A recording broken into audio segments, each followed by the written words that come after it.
هو ليه البنكرياس ما بيهضمناش؟ تعال اقولك، احنا بناكل بروتين كل يوم، لحمة، بيض، فراخ، الى اخره. طب ما احنا جسمنا كله مليان بروتين، ليه البنكرياس ما بيبدأش بينا احنا الاول؟ تلاقي واحد كده ماسك قطعة لحمة في ايده، بيبصلها، بعدين يبص لدراعه بخوف. طب ما اللحمة دي بروتين، طب ما انا كمان دراعي ده بروتين، بشرتي بروتين، العضلات بتاعي بروتين، طب هو انا ممكن اتهضم؟ وبيبدأ من هنا السؤال، البنكرياس او المعدة ممكن يهضمونا؟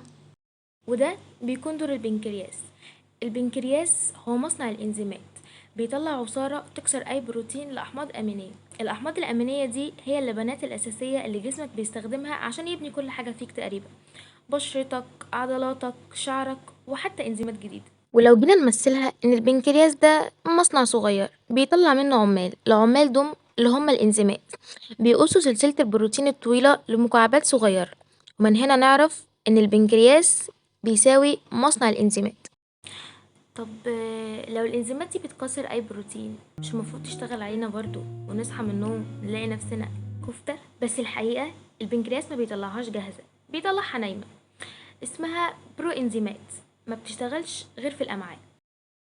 لانها لو شغالة هتلاقي الانزيم واقف مع شوكة وسكينة، ويبدأ يبص على الانسان كأنه وجبة، ويفكر بقى، يقول في نفسه كده اكله ولا اسيبه. وبعد ما كان الجنود نايمين في سكينة وامان، الجنود دول اللي هم البرو انزيمات أول ما يجيلهم جرس الإنذار يصحوا يجروا بحماس على الأمعاء، ومن هنا نعرف إن البرو إنزيمات بتكون نايمة لحد ما تتفعل. طب لو تفاعلوا جوه البنكرياس، يعني لو تفاعلوا جوه البنكرياس من هنا تحصل الكارثة، ودي اسمها التهاب البنكرياس. وده مرض خطير جدا ومؤلم جدا، ممكن يسبب مشاكل كبيرة قوي لو ما تعالجش، وللأسف صعب علاجه. عشان كده الجسم ماشي بمنظومة حماية دقيقة جدا، انها تمنع الانزيمات تشتغل غير في مكانها الصح. وده يعرفك إن كل حاجة ماشية بحساب دقيق جدا، يعني الإنزيمات لو فكرت إنها تدخل جوه البنكرياس أو تتفاعل جواه، هتلاقي البنكرياس رفع اليافطة ممنوع الدخول ويطردهم من تاني. وده خلينا نقول سبحان الله، ازاي ربنا صمم جسمنا بالدقة والنظام العجيب ده. وهنا تيجي إشارة القرآن بالحقيقة في قوله تعالى: وفي أنفسكم أفلا يعني تبصرون. مش لازم تدور يعني على عظمة الخالق في النجوم أو البحار أو الجبال، الدليل واضح قدامك جوه جسمك، في تفاصيل دقيقة قوي زي عصارة البنكرياس وتنظيم عملها.